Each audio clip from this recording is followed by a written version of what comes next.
கீழேருந்து கேமரா அப்படியே போகணும் அப்படி தான் விஜயை காட்டணும்னு நான் நினச்சேன். காரனுடைய அம்பாசிடர் காரனுடைய டோரை திறந்து வச்சுட்டு சரவணன் அப்படி பிடிச்சிட்டு இருக்காப்புல, நான் சரவணனை பிடிச்சிட்டு இருக்கேன், கேமராமேனை பிடிச்சிட்டு இருக்கேன். அப்படியே போய் எடுத்தோம்.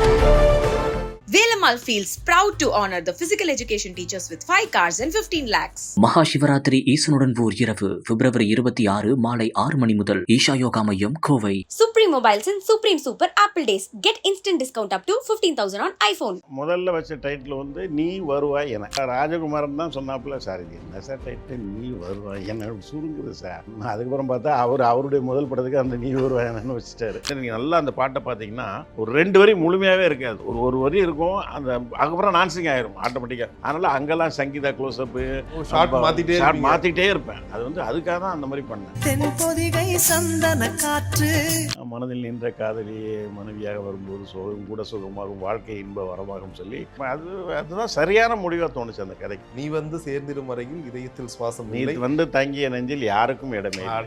முரளி பெஸ்ட் ஃப்ரெண்டு, முரளிகிட்ட கேட்டால் நான் பண்ணுற சார்ட்டு வந்து பண்ணி கொடுத்தாரு. இன்னொன்று சொல்கிறேன், அதுக்காக அவர் எந்த பணமும் வாங்கவே இல்லை, ஃப்ரீயாக நடிச்சு கொடுத்தாரு.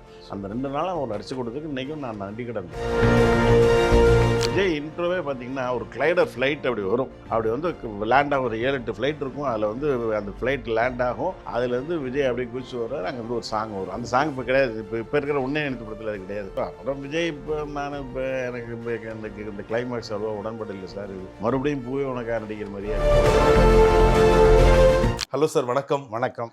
ஸோ பிப்ரவரி மாதம் காதலர்கள் தினம் மட்டும் இல்லை, பூவே உனக்காக படம் ரிலீஸ் ஆகி கிட்டத்தட்ட 29 வருடங்கள் நிறைவாயிருக்கு. ஸோ உங்களுக்கு எப்படி இருக்குது சார்? டக்குன்னு இப்போ தான் போன மாதிரி இருக்கா, இல்லை அப்போ எடுத்ததில்லை? இப்போ தான் போன மாதிரி இருக்குது, நமக்கு வயசாயிடுச்சுன்றதும் தெரியுது. இல்லையே சார், எங்களுக்கு ரொம்ப சந்தோஷமாக இருக்குது. முதல் முறையாக தாடியோட தான் எப்பவுமே உங்களை பார்த்துருக்கு, இப்போ அழகாக ஃப்ரெண்ட்ஸ் பீரியடோட பார்க்குறது இன்னும் சந்தோஷமாக இருக்குது. முதல்ல இந்த படத்தோட டைட்டில், நீங்கள் உங்களோட படத்தோட டைட்டில் எல்லாமே பயங்கர பாசிட்டிவாக, புது வசந்தமாக இருக்கட்டும், மானத்திப்புற பயங்கர பாசிட்டிவாக இருக்குது. இது பூவே உனக்காக இதுதான் ஒரே டைட்டில் நீங்கள் எழுதும் போது இதான் இருந்துச்சா? இல்லை, முதல்ல வச்ச டைட்டில் வந்து நீ வருவாய் என. Okay.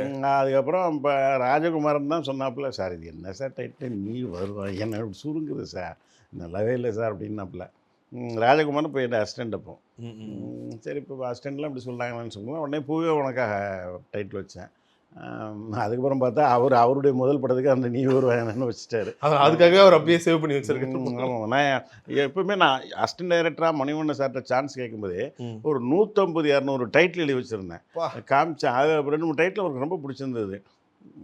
Most of the title வந்து பாடல்களுடைய முதல் வரி தான் வச்சுங்களேன். அதுக்கப்புறம் எப்போ பார்த்தாலும் இப்போவுமே என்கிட்ட ஒரு நோட் இருக்குது, கம்ப்யூட்டரில் ஒரு ஃபோல்டர்லேயே போட்டு வச்சுருக்கேன். இப்போ டைட்டில்ஸ்ன்னு சொல்லி நிறைய டைட்டில் தோணும், எல்லாம் எழுதி வைப்பேன். இப்போவுமே எனக்கு எதாவது தோணுச்சுன்னா எழுதி வச்சுருவேன். சரி, எல்லா டைரக்டர்ஸ்க்குமே அவங்களோட படத்தோட அந்த டைட்டில் போடுறதுலாம் பயங்கரமாக யோசிப்பாங்கன்னு சொல்லுவாங்க. இப்போ நீங்கள் வந்து ரொம்ப ஒரு மென்மையான டைரக்டர் தான். எங்களை போய் உனக்காக உங்கள் டைட்டில் பார்த்தீங்கன்னா அப்படி அடித்து தூக்கூடாது, அந்த கேட்டை அடித்து தூக்குவாங்க.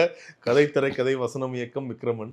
அது வந்து ராஜகுமாரன் தான் அப்படி சொன்னாப்புல, இந்த இடத்துல உங்கள் கார்டு போடலாம் சார் அப்படின்ட்டு. அதுக்கு முன்னாடி வரைக்கும் பார்த்தீங்கன்னா எங்கே கிளாப்ஸ் வருமோ அங்கே நான் கார்டு போடுவேன். அது அஃப்கோர்ஸ் பாக்கியராஜ் சாருடைய இதுதான். அவர் வந்து எங்கே பெரிய லாஃப்டர் வருமோ அங்கே அவர் ஒரு பேர் போடுவார். அதை தான் நான் காப்பி அடிச்சேன்னு வச்சுங்களேன். ஸோ இந்த இடத்துல உங்களுக்கு கார்டு போடலாம் சார் சொன்னார். இல்லை ராஜகுமார் ரொம்ப தற்பெருமையாக இருக்கும், வேண்டாம் அப்படின்னா. இல்லை சார் போடுவோம் சார் அப்படின்னு சொல்லி ரொம்ப கம்பல் பண்ணி அந்த இடத்துல போட வச்சார். அது கொஞ்சம் தர்ம சங்கடமாக தான் இருக்குது. பட் இருந்தாலும் அது பெரிய கிளாப்புற இடம் கிடையாது. பட் ஏதோ ஒரு சின்ன ஒரு இது இருந்தது, ஒரு இம்பேக்ட் இருந்த ஒரு இடமா இருந்தது. அதனால் நானும் சம்மதிச்சேன், சரி இருக்கட்டும் அப்படின்ட்டு. ஓகே. அந்த படத்துக்கு பேர் நீங்கள் கதை எழுதியிருப்பீங்க. இது வந்து இப்படி ஒரு நல்ல ஒரு கதை இருக்குது, ஒரு காதல் கதை இருக்குது, அதுக்குள்ளே விஜய் அவர்கள் வராரா, இல்லை விஜய் அவர்களுக்காக எழுதப்பட்ட கதையா இது? இல்லை, அந்த கதை எழுதி முடிச்சுட்டு அந்த கதைக்குள்ளே தான் விஜய் வந்தார். விஜய் ஒரு தடவை பார்த்துருக்கேன், டைரக்டர் சங்கர் மேரேஜுக்கு நான் போயிருந்தேன், விஜய் வந்திருந்தார். அங்கே அவர் மேடையில் பார்த்தா எனக்கு தெரியும், ஒரு எஸ்எஸ்சி சார் பையன் அப்படின்னு தெரியும். ஆனால் அவர் நடித்த எந்த படத்தையும் நான் பார்க்கல. அவர் 4 படம் அப்போ நடிச்சிருந்தார். நாளைய தீர்ப்பு, செந்தூர பாண்டி, ரசிகன், தேவா 4 படம் தான் நடிச்சிருக்கார். 4ம் நான் பார்க்கல. ஜெயா டிவியில் அதுக்கப்புறம் ஒரு நாள் வந்து ஜெயா டிவியில் அப்போ தான் 2 டிவி வந்திருக்கு, Jaya TV, Sun TV, Raj TV 3 TV வந்திருக்கு. ஜெயா டிவியில் அந்த ரசிகன் இது தேவாவுடைய ஒரு பாட்டு, விஜயே இந்த பாடலை பாடிக்கொண்டிருப்பவர் உங்கள் விஜய் அப்படின்லாம் வரும். விஜயை பாடி டான்ஸ் ஆடிருப்பாரு. எனக்கு ரொம்ப பிடிச்சிருந்தது. அவருடைய எக்ஸ்பிரஷனு, அவருடைய டான்ஸ் மூமெண்ட்டு, அவருடைய குரல் வேறு எல்லாமே ரொம்ப பிடிச்சிருந்தது. இப்போ இந்த கதைக்கு இவர் தான் ஆப்டாக இருப்பார் அப்படின்னு சொல்லி டிசைட் பண்ணேன். ஓகே. ஏன்னா அதுக்கு முன்னாடி விஜய் சார் அவர் பண்ண படங்கள்லாம் கொஞ்சம் காதலாக இருக்கும். இன்னும் சொல்ல போனால் சில படம்லாம் கொஞ்சம் கிளாமராக கூட பண்ணியிருப்பார். அது முதல் ஒரு 6-7 படம். ஆனால் டோட்டலாக அதில் கட் பண்ணி இந்த படத்தில் எந்த ஒரு கிளாமர் காட்சிகள் பொதுவாகவே உங்கள் படத்தில் இருக்காது. இதில் ரொம்ப குடும்பப்பாங்கான அதான் ஒரு காதலை இன்னொரு கோணத்துல காமிச்சிருப்பீங்க.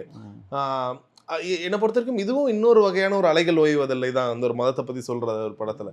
ஸோ அப்படி பார்க்கும்போது உங்களுக்கு எப்படி அந்த ஒரு கிளாமரோ ஃபைட்டோ எதுவுமே இல்லாமையோ இவர் மக்களுக்கு பிடிக்க வைக்க முடியாத நம்பிக்கை எப்படி வந்துச்சு? இல்லை எனக்கு அப்படி பார்த்தா நீங்கள் இப்போ ரோஜா வந்து பிஃபோர் உன்னிடத்தில் என்னை கொடுத்தேன் வந்து கொஞ்சம் கிளாமர் ஆக்டர்ஸ்னு தான் பேர் வாங்கியிருந்தாங்க. உன்னிடத்தில் என்னை கொடுத்தேன் ஃபுல்லாக அவங்கள சேரீ கட்டி அவங்கள வந்து கேரக்டர் ரோல் தானே பண்ண வச்சுருப்பேன். அது அவங்களுக்கு மிகப்பெரிய பேர் இல்லையா? ஒரு நம்ம ஆர்டிஸ்ட்ன்றவங்க எப்படி நம்ம உருவாக்குறது, நம்ம எப்படி உருவாக்குறோமோ அப்படி அவங்க வருவாங்க. அவங்க மேலே குற்றம் சொல்ல முடியாது. அது ஒரு அவங்க நல்லா பண்ணாலும் சரி, அவங்க மோசமாக பண்ணாலும் சரி, அது டைரக்டருக்கு பங்கு இருக்குது நிச்சயமாக.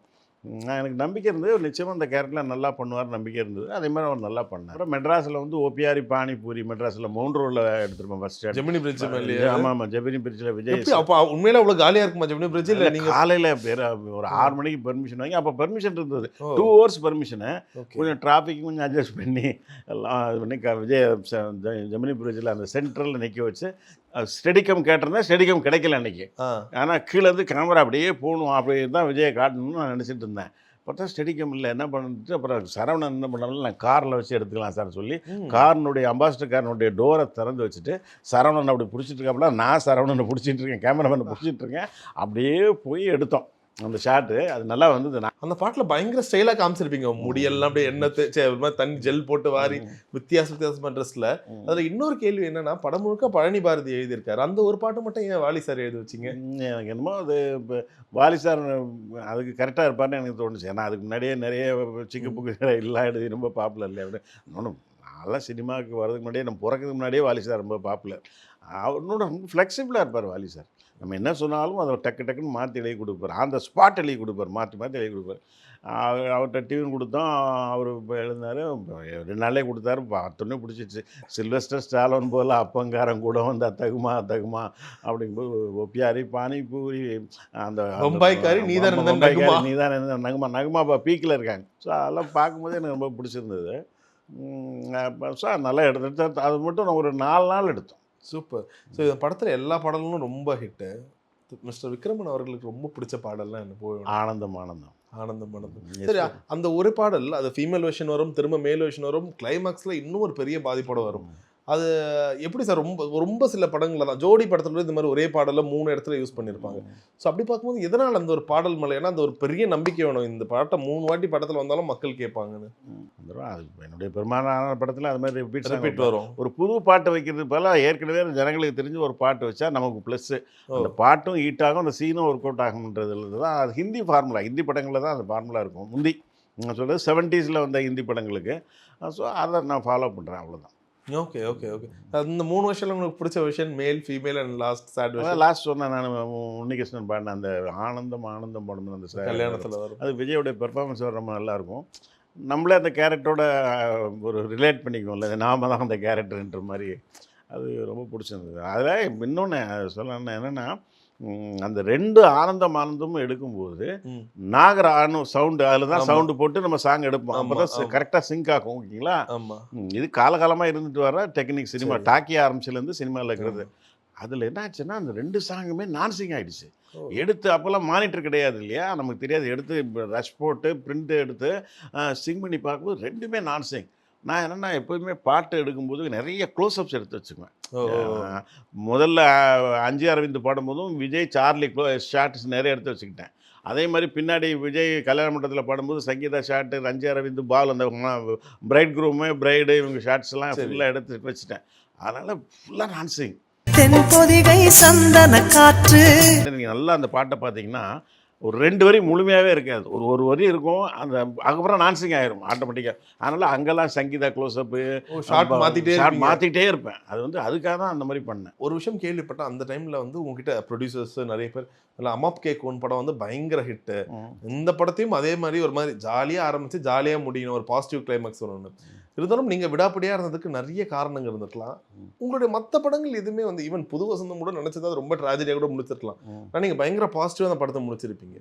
எதனால் இதுக்கு முன்னாடி எல்லாம் விக்ரமன் சார் படம்லாம் பாசிட்டிவாக இருந்துச்சு, பூவே உனக்காக மட்டும் ஒரு அழுத்தமான ஒரு முடிவு எடுக்கிறதுக்கான காரணம் என்ன? இல்லை, எனக்கு அது கூட பாசிட்டிவாக தான் தோணுது. எண்டில் விஜய் டைலாக் சொல்லுவார் இல்லையா, இந்த முடிவு உங்களுக்கு வேணால் சோகமாக இருக்கலாம், எனக்கு இந்த சோகமே எனக்கு சுகமாக இருக்குது அப்படின்னு சொல்லிட்டு தான் போவார்.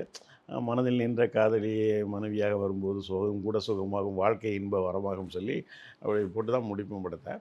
எனக்கு அதுதான் சரியான முடிவாக தோணுச்சு அந்த கதைக்கு. அவன் ஒரு லவ்வுக்காக இவ்வளவு பண்ணுறான் அப்படின்னா, அது சும்மா ஜாலியாக முடிச்சுட்டா அது ஒரு 10ஓட 11வது படம் தான். அப்போ வேறு கல்யாணம் வேறு பெண்ணே வேணாம், வேறு காதலே வேணாம், அந்த முதல் காதல் தான் மேல்னு சொல்லிட்டு போனால் தான் அந்த காதலுடைய டெப்த்தை நம்ம சொல்ல முடியும். அதுதான் இன்னை வரைக்கும் அது பேசப்பட்டுட்டு இருக்கு. அது சும்மா ஹாப்பியாகவும் கிளைமேக்ஸ் நான் எடுத்தேன். அதுவும் ஃபர்ஸ்ட் காப்பியில் அது இருந்தது. சௌத்ரி சார் பார்த்துட்டு அவருக்கு அதான் பிடிச்சிருந்தது. ஹம் ஆப்கே கௌன் மாதிரியே இது இருக்குது அப்படின்னு சொன்னார். ஆனால் எனக்கு என்னமோ அதில் அப்படின்னா அங்கேயே அவங்க சொல்லுவாங்க நிர்மலாக்கும் ராஜாக்கும் திருமணம் திருமணம்னு சொல்லி அதாவது ஒரு எங்கிருந்தோ அந்த ஒருத்தன் நம்ம பேரன்னு சொல்லி நம்ம 2 குடும்பத்தையும் ஒன்று சேர்த்து வச்சுருக்கான்னா அவனை நம்ம பேரனாவே ஆகிட்டான் அப்படின்னு சொல்லி இந்த தாத்தாக்கள் கன்வின்ஸ் ஆகி, அப்புறம் 2 அப்பாக்களும் கன்வின்ஸ் ஆகி, அப்போ அவனுக்கு சும்மா பேரன்னு சொன்னால் எப்படிடா, நம்ம பேத்தி நிர்மலா அவனுக்கு அம்மா உன் பேர் நிர்மலா தானா அப்படின்னு சொல்லி கேட்பார். அங்கேயே அவங்கள சேர்த்து வைப்பாங்க. அங்கே ஸ்டேஜில் எல்லோரும் சேர்ந்து மொத்த குடும்பம் ஆனந்தம் ஆனந்தம் பாடும் அப்படின்னு சொல்லி ஃபுல்லாக அது ஃபுல் பல்லவே எடுத்தேன். ஷூட்டே பண்ணேன் விஜய் சேஷமல்ல. அது என்ன பெரிய விஷயம்னா, அப்போ இண்டஸ்ட்ரி பூரா அந்த ஷூட்டே ஒரு டாக் ஆகிடுச்சு. இந்த மாதிரி நம்பியார் சார், நாகேஷ் சார், சுகுமாரிமா, விஜயகுமாரிமா, விஜய், சங்கீதா, அஞ்சு அரவிந்த் எல்லாம் ஃபேமிலியாக டான்ஸ் ஆடினாங்கன்னு சந்திரசேகர் சார் பார்க்க வந்துட்டார். எஸ்எஸ்சி சார் வீடு பக்கத்தில். விஜய் சார் நான் சொல்கிறேன், விஜய் சேஷ்மஹால்ன்றது வந்து இன்னைக்கு ஃபோரமால். அதான் விஜய் சேஷ்மஹால் மிகப்பெரிய கல்யாண மண்டபம். டைரக்டர் சங்கர் மேரேஜ்லாம் அங்கே தான் நடந்தது. ஆமாம், அவ்வளோ பெரிய கல்யாண மண்டபம் அது. அங்கே தான் அதை எடுத்தேன். எஸ்எஸ்சி சார் வந்துட்டார். அவர் வந்து எல்லோரும் ஆடுறாங்களா சார் நானும் ஆடலாம் அப்படிலாம் கேட்டார். அவர் ஃபுல்லாக பார்த்துட்டு இருந்தார். அது மாதிரி எல்லோரும் வச்சு ஹாப்பி எண்டு தான் எடுத்தேன். ஓகே. பட் என்னமோ எனக்கு அதில் உடன்பாடு இல்லை. இப்படி ஹாப்பி எண்டு வந்து இது வந்து சாதாரண ஒரு படம் தானேன்னு சொல்லிட்டேன். அது மாதிரி அதுக்கு நான் வந்து மியூசிஷியனுக்கும் தேங்க்ஸ் சொல்லுவேன். ஏன்னா ரீரெக்கார்டிங்கில் இதை போட்டு ஃபுல்லாக மியூசிக் வாசிச்சு அப்புறம் சார் இன்னொரு கிளைமேக்ஸ் இருக்குது, அதை வாசிக்க சொல்லுங்க ராஜ்குமார் சொல்லி இந்த கிளைமேக்ஸ் போட்டு காமிச்சு எல்லாம் கிளாப் பண்ணிட்டேன். டயலாக் எல்லாருக்கும் கிளாப்.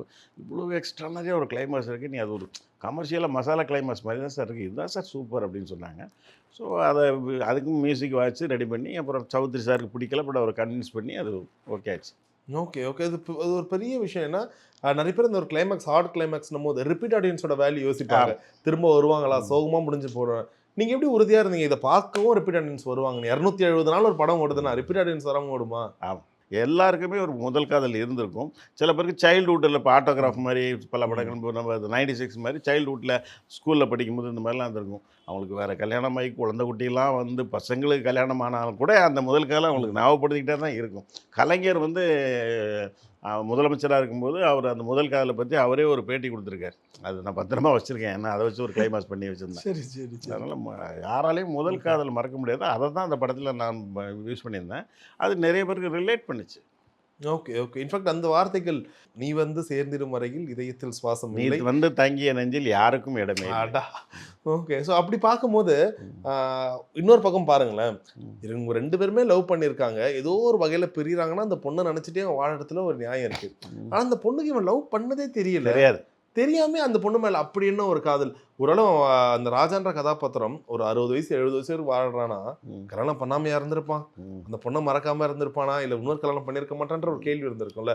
அதுக்கு உங்களுக்குள்ள இயக்குனரா நீங்க என்ன பதில் சொல்லிக்கிட்டீங்க? இல்லை அப்படி பார்த்தீங்கன்னா, நீங்கள் இப்போ அந்த 7 நாட்கள் படம் நான் வந்து காலேஜில் படிக்கும்போது ஃபர்ஸ்ட் இயர் படிக்கும்போது அந்த படம் வந்தது. நான் பார்த்தோம், ஒரு தீபாவளிக்கு வந்தது. அந்த படமும் முடிவில் பார்த்தீங்கன்னா ஒரு அற்புதமான முடிவு. இது வந்து ஓல்டு கிளைமாக்ஸாக இருக்கலாம், பட் இது கோல்டு கிளைமாக்ஸு அப்படின்னு சொல்லிட்டு பாக்யராஜ் சார் போவார். நான் அப்படியே காலேஜ் ஃபஸ்ட் இயர் படிச்சுட்டு இருக்கேன். ஓரளவு மெச்சூரிட்டி இருக்கும் இல்லையா, நான் படம் விட்டு பார்க்கும்போது எனக்கு ஒன்றும் புரியல. இவன் என்ன ஆவான், அந்த மாதவன் கேரக்டர், பாலக்காட்டு மாதவன் கேரக்டர் வந்து மியூசிக் டைரக்டர் ஆவானா, இந்த கேரக்டர் வந்து வேறு கல்யாணம் பண்ணிக்குவானா, இதெல்லாம் இந்த மாதிரி தான் எல்லா ஆடியன்ஸும் மொத்த தமிழ்நாடு, ஈவன் சிஎம்மாக இருந்த எம்ஜிஆரே அவர் அந்த கிளைமேக்ஸ் தான் நல்ல கிளைமேக்ஸ் சொல்லி பாராட்டினார்.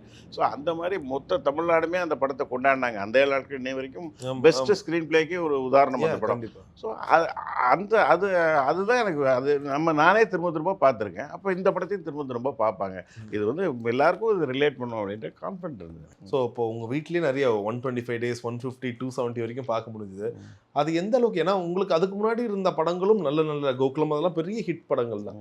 இருந்தாலும் பூவே உனக்காக உங்களுக்கும் சரி விஜய் சாருக்கும் அவரோட மிகப்பெரிய டர்னிங் பாயிண்டாக இருந்துச்சு. அது என்ன மாதிரியான ஒரு உணர்ச்சியாக இருந்துச்சு அவர் சைடில், எஸ்எஸ்சி சார்? ஏன்னா அது எப்படி சொல்லணும்னா, அது இன்னும் சொல்லணும்னா அது ஒரு புது ஒரு வாழ்க்கையை நீங்கள் ஆரம்பிச்சு விட்டீங்க அவருக்கு. இல்லை அப்படிலாம் நம்ம தம்பட்டை அடிச்சக்கூடாது.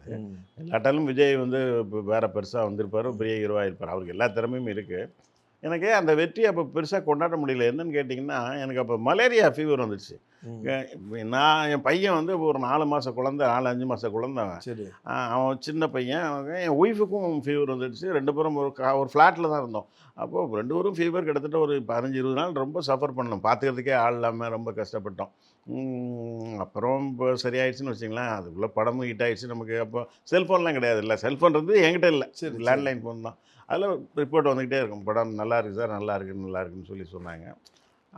அதனால் அந்த முதல்ல அந்த எப்பவுமே முதல்ல அந்த 4 வீக்ஸ் ஒரு செலிப்ரேஷன்.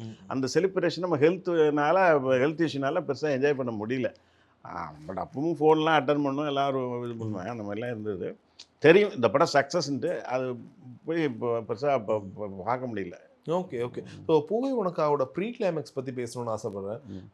ஒரு சீன் அப்படி கார்லேருந்து இறங்குறாங்க, 2 பேருமே மதம் மாறுறாங்க. இது எனக்கு தெரிஞ்சு இப்போ இருக்க காலகட்டத்தில் எடுத்தால் அது ஒரு பிரச்சனையில் கூட போய் முடியல. ஏன்னா அந்த அளவுக்கு ஒரு சூழலில் இருக்கும்.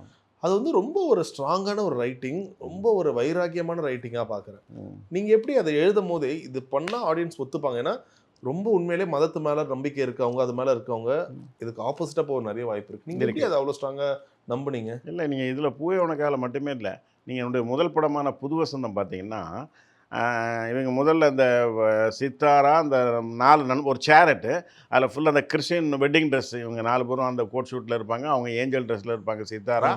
சித்தாரா ஒரு சேரட்டை ஓட்டிகிட்டு வருவாங்க, இவங்க பின்னாடி உட்காந்துருப்பாங்க. அப்படியே ஒரு ரைடு போவாங்க. அப்போ ஒரு பின்னாடி ஒரு மியூசிக் கோரஸ் மாதிரி வரும். அப்படியே நேராக போனால் இவங்க சர்ச்சுக்கு போவாங்கன்னு பார்த்தா இந்த ட்ரெஸ்ஸில் அவங்க இந்து கோயிலுக்கு போவாங்க. இந்த ட்ரெஸ்ஸில் இந்து கோயிலுக்கு போவாங்க. அப்போ அங்கே இருக்கிற ஐயர் வந்து தேவனாகிய இயேசுவின் கிருபையாலே நடப்பவை எல்லாம் நல்லவையாக நடக்குதுன்னு ஐயர் சொல்லுவார். அப்படியே கட் பண்ணால் இவங்க வந்து இதே ட்ரெஸ் வந்து ஒரு சர்ச்சுக்கும் போவாங்க. அங்கே வந்து ஐயர் இருந்து மந்திரம் சொல்லுவார். இந்த மாதிரியெல்லாம் இருக்கும். அப்புறம் டக்குன்னு பார்த்தா இது ஆனந்த் பாபுடைய இமேஜினேஷன். அவர் ஒரு கிறிஸ்டியன். அந்த மாதிரி எல்லா மதமும் சம்மதம். நினச்சா நல்லாயிருக்கும், நினச்சா நல்லா இருக்குது, நடக்கணுமே அப்படின்னு சொல்லின்ற மாதிரி தான் அது பண்ணியிருந்தேன். அது நான் நினச்சேன் சென்சாரில் இதுக்கு அப்ஜெக்ஷன்லாம் வரும்னு பார்த்தேன். பட் ஃபார்ச்சுனேட்லி அதுக்கு அப்ஜெக்ஷன் வரல. வேறு நிறைய அப்ஜெக்ஷன் வந்தது புது வசந்தம் படத்துக்கு. பெரும்பாலான படங்களில் வந்து அந்த இன்டெகிரேஷன் நான் சொல்லியிருக்கேன். அதனால் இன்றைக்கி பார்த்தீங்கன்னா மோஸ்ட் ஆஃப் த கிறிஸ்டின் நண்பர்களுக்கு நான் ரொம்ப பிடிக்கும். இப்போ பூவே உனக்காக உங்களுக்கு அந்த டைமில் இதுக்கான ஒரு பாராட்டோ இல்லை ஒரு கவனிப்பு இருந்துச்சா பத்திரிகையாளர்கள்? இல்லை, பட் இப்போ ஆனந்த உடனில் இதை விமர்சனத்தில் அதை 4 ட்விஸ்ட்டு ரொம்ப சூப்பர் ட்விஸ்ட்டுன்னு பாராட்டியிருந்தாங்க. அதில் இது ஒன்று. அது சூப்பர் குட்டுக்கு அது ஃபுல்லாக தேங்க் பண்ண. அவங்க அந்த படம் மேலே இருந்த கான்ஃபிடென்ட்டு, அது மாதிரி அந்த படத்தினுடைய அண்டர் ப்ரொடக்ஷனில் சௌத்ரி சார் 4 படம் எடுக்கிறாரு. மிஸ்டர் ரோமியோன்னு பிரபுதேவா வச்சு ஒரு மிகப்பெரிய பிரம்மாண்டமான படம், ஏஆர் ரஹ்மான் மியூசிக். செங்கோட்டைன்னு அர்ஜுன் வச்சு ஒரு பிரம்மாண்டமான படம் எடுக்கிறாரு. பூவே உனக்காக எடுத்துகிட்டு இருக்காரு. சுந்தரபுருஷன் எடுத்துகிட்டு இருக்காரு. அப்போது இந்த டிஸ்ட்ரிபியூட்டர் மத்தியில் பார்த்தீங்கன்னா அந்த 3 படத்துக்கு இருக்கிற நம்பர் 1 ரோமியோவுக்கு பெரிய ஆஃபர், அப்புறம் செங்கோட்டைக்கு பெரிய ஆஃபர், சுந்தரபுருஷனுக்கு ஒரு ஆஃபர். ஏன்னா சாங்ஸ் கொஞ்சம் சிற்பி மியூசிக் நல்லா ஹிட்டாக இருந்தது. இப்போ அதுக்கும் ஒரு ஆஃபர் இருந்தது. பூவே உனக்காக பெரிய எக்ஸ்பெக்டேஷன் இல்லை. என்னென்னா இந்த படத்தை வாங்கினா தான் அந்த 3 படமும் கொடுப்பார்ன்ட்டு தான் எல்லாருமே கொஞ்சம் அண்டர் எஸ்டிமேட் பண்ணி தான் வாங்கினாங்க. ஆனால் சௌத்ரி சார் சொன்னார், நீங்கள் 4 படம் இப்போ ஒரு பேட்டியில் கேட்டாங்க, இப்போ 4 படம் எடுக்கிறீங்களே, இந்த 4 படத்துலேயே உங்களுக்கு எது பிடிச்ச படம்னு. அவர் ஹெசிடேட் பண்ணவே இல்லை. பூவே உனக்காக நீங்கள் வேணால் பாருங்கள், இதுதான் மிகப்பெரிய ஹிட் ஆகும் அப்படின்னு சொன்னார். இன்ஃபேக்ட் இதில் நீங்கள் சொல்லும் போது தான் கவனிக்கிறேன், அவர் வீட்டை அந்த ஹாஸ்டலுக்கு பின்னாடி மிஸ்டர் ரோமியோ செங்கோட்டை படத்தில் பெரிய கட் அவுட் வச்சுருப்பாங்க. நான் தான் வச்சேன். ஆனால் சூப்பர் குட்டில் படம் பண்ணுறேன். அந்த படத்தை கமலுடைய 2 படத்தை அப்போ அந்த படம் ரிலீஸ் ஆகலையே? அந்த ரிலீஸ் ஆகலை. இது அப்புறம் தான் ஃபர்ஸ்ட் 4 படத்தில் கடைசியாக ஆரம்பிச்சது பூவே உனக்காக. ஆனால் ஃபர்ஸ்ட் ரிலீஸ் ஆனது பூவே உனக்காக தான். சார் செம்ம ப்ரொமோஷன் சார் அந்த டைம்லேயே நீங்கள் பண்ணிங்க. Okay, super sir. இப்போ இந்த படத்தில் அழகாக கடைசி கிளைமேக்ஸுக்கு முன்னாடி ஒரு பாடல், அது ஒரு உண்மையிலேயே மதன் பாபு அவர்களை கனெக்ட் பண்ணி டைரக்டர் ஆக்கி அவரை திரும்ப எப்படி விண்ணை தாண்டி வரையில் அவங்க கதையை எடுக்கிற மாதிரி இவரோட கதையை அவர் படமாக எடுக்கிறாரு. ஸோ அதுக்கு முரளி சார் வந்து டான்ஸ் ஆடிருப்பார். நீங்கள் முன்னாடி புது வசந்தம் எல்லாம் ரொம்ப க்ளோஸ்ன்னு தெரியும். எதனால் அந்த நம்ம முரளி சார் அதை பண்ண வச்சது காரணம்? இல்லை, ஒரு ஆர்டிஸ்ட் ஒரு ஹீரோ பண்ணால் நல்லா இருக்கும்னு நினச்சேன். ஏன்னா அதில் இம்ப்ரெஸ் ஆகி ஒவ்வொருத்தர் வீட்டில் ஆடணும்ல. ஆமாம். அப்போது நல்லா எல்லா பேரையும் ஆட வச்சிருப்பேன். படம் அதுதான் கடைசி ஷூட். அந்த படத்தினுடைய பூசணிக்காக அதில் தான் உடைச்சோம். அதாவது February 16 அந்த படம் 15 ரிலீஸு. இப்போ February 10 என்னமோ அந்த பாட்டு எடுக்கிறேன். 2 நாள் எடுத்தேன் கோவளம் பீச்சில், மெட்ராஸ் கோவளம் பீச்சில். அப்போ இதில் ஒரு ஹீரோ நடிக்கணும் அப்படிங்கும்போது எனக்கு முரளி பெஸ்ட்டு ஃப்ரெண்டு. முரளிகிட்ட கேட்டால் நான் பண்ணுற சார்ட்டு வந்து பண்ணி கொடுத்தாரு. இன்னொன்று சொல்கிறேன், அதுக்காக அவர் எந்த பணமும் வாங்கவே இல்லை, ஃப்ரீயாக நடிச்சு கொடுத்தாரு. அந்த 2 நாளும் அவர் நடிச்சு கொடுத்ததுக்கு இன்றைக்கும் நான் நன்றி கடன் பண்ணுறேன். Super super. ஓகே, நீங்கள் உங்களுக்கு அது தனிப்பட்ட முறையில் எவ்வளோ ஒரு பெருமை. ஒரே பைக்கில் நாகேஷ் சார் ஓட்ட பின்னாடி நம்பியார் அவர்களை உட்கார வச்சு நீங்கள் போகிறீங்க. அது அவங்க பேச ஸ்டீஃபா அந்த டைமில் எப்படி அதுக்கு இப்போ பார்க்கும்போது அப்பா எவ்வளோ 2 பெரிய ஒரு ஆளுமைகள். அவர் ஒரு டைரக்டர் நடிக்க வச்சிருக்காரு, சண்டை போட வச்சிருக்காரு, சட்டையை பிடிக்க வச்சிருக்காரு, உருளை வச்சிருக்காரு, டான்ஸ் ஆட வச்சிருக்காரு. அது எப்படி இருக்கு உங்களுக்கு நினைக்கும் போது, இப்போ பார்க்கும்போது? நான் நாகேஷ் சாருடைய டெடிகேஷன்லாம் நம்ம சொல்லி ஆகணும். நாங்கள் வந்து அந்த அவருக்கு இந்த மாதிரி ஒரு சைடு கார் உள்ள ஒரு ஸ்கூட்டர் ஓட்டணும் கரைப்படி, ஓகேங்களா? அது சொல்லியாச்சு.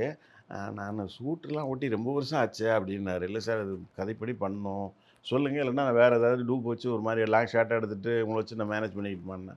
இல்லைம்மா நான் அடிச்சிருப்பேன், நான் எடுத்து இது பண்ண சொல்லி 3 நாள் கீரிப்பாறையில் வந்து, கீரிப்பாறைன்னு ஒரு கிட்டத்தட்ட ஒரு மலையடி வாரம், சரி. அதில் தான் அந்த அந்த 2 பாட்டிகளும் வந்து விஜய்கிட்ட பேசுகிறது, அப்புறம் 2 தாத்தாவும் ஸ்கூட்டரு கார் மோதி இருக்கும் சேர்த்து வைக்கிறது எல்லாம் அந்த லொக்கேஷனை சுற்றி தான் எடுத்தேன். 2-3 நாள் அங்கே எடுத்தேன்னு வச்சுங்களேன். அங்கே வந்து நாகேஷ் சார் ஷூட்டிங் முடிஞ்சிடுமா, அவர் மத்தியானமே முடிச்சு ரூமுக்கு அனுப்பிடுவேன். அவர் போக மாட்டார். அந்த சைடு கார் ஸ்கூட்டர் மேனேஜர் சொல்லி வரவழைச்சு ஓட்டி இப்போ ப்ராக்டிஸ் பண்ணி கீழே விழுந்து ஒரு கையிலலாம் அடி ஃபுல்லாக ஸ்க்ராட்சு. அவர் அப்படி இருந்தோம், சார் வேணாம் சார் நான் வேறு மாதிரி எடுத்துக்கிறேன்னு. இல்லைம்மா நான் பண்ணிடுறேம்மா சொல்லிட்டு அப்புறம் அவரே ஓட்டினார்.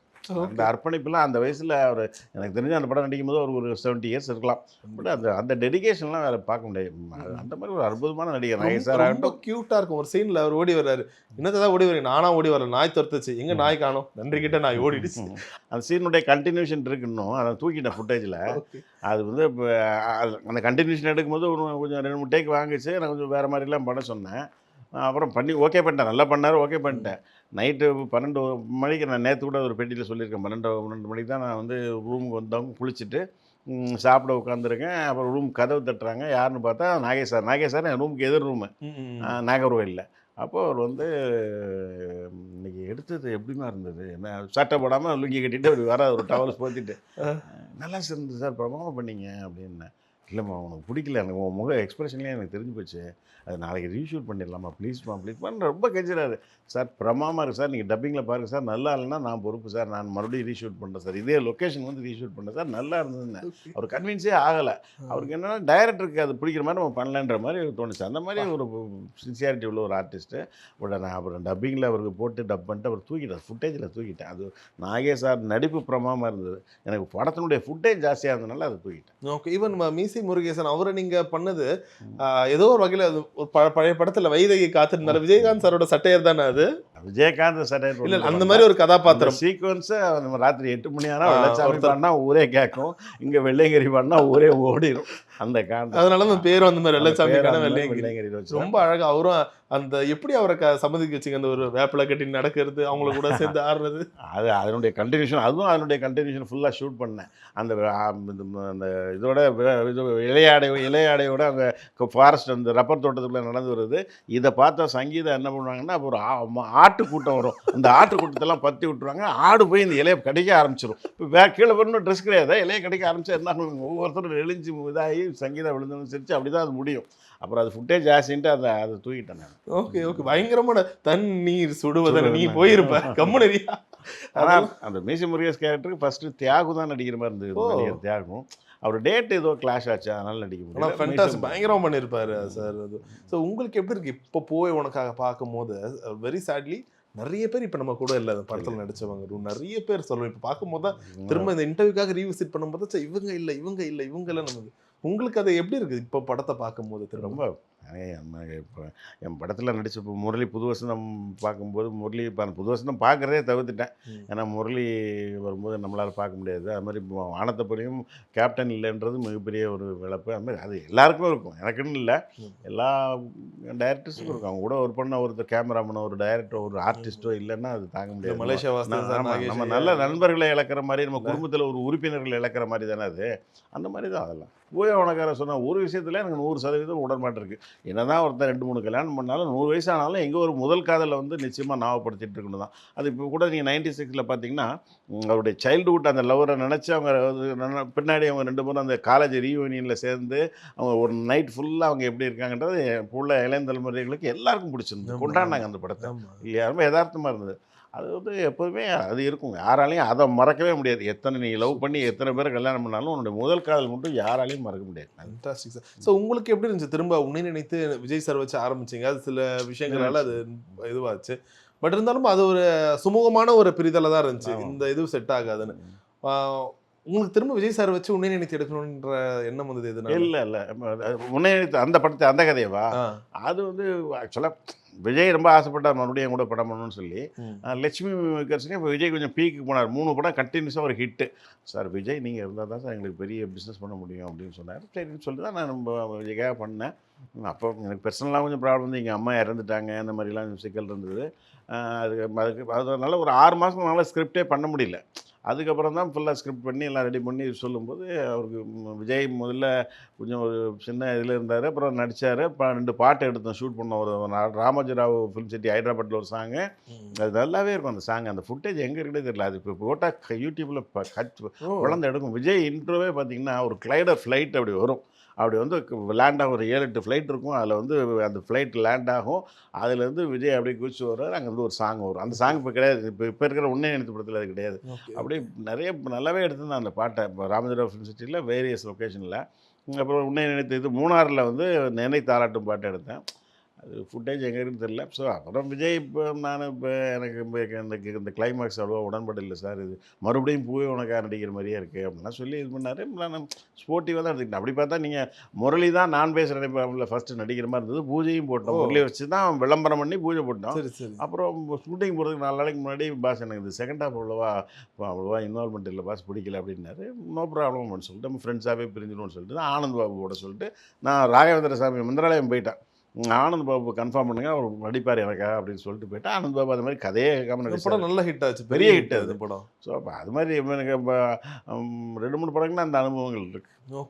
Okay but all it and fantastic sir. இருந்தாலும் இவ்வளோ வருஷத்துக்கு அப்புறமும் ஒரு படம் நிலைச்சு நிற்குதுன்னா அதுவே அந்த இப்போ உங்கள் வீடு முழுக்க இருக்க அந்த கேடயங்கள் போல் இப்பயும் அந்த படம் பார்த்தா கனெக்ட் ஆகுதில்ல, அதுதான் அந்த படத்தோட மிகப்பெரிய வெற்றி. ஸோ காதலுக்குன்னு ஒரு தனி இடம் இருந்தால் அதில் கண்டிப்பாக விக்ரமன் சார் பெறும், தமிழ் சினிமாவில் இடம் பெறும். முன்னேறத்துக்கு மிகப்பெரிய நன்றி. மிகப்பெரிய Thank you. Velamal feels proud to honor the physical education teachers with 5 cars and 15 lakhs. மகா சிவராத்திரி ஈசனுடன் ஓர் இரவு பிப்ரவரி 26 மாலை 6 மணி முதல் ஈஷா யோகா மையம், Kovai. Supreme Mobiles and Supreme Super Apple Days. Get instant discount up to 15,000 on iPhone.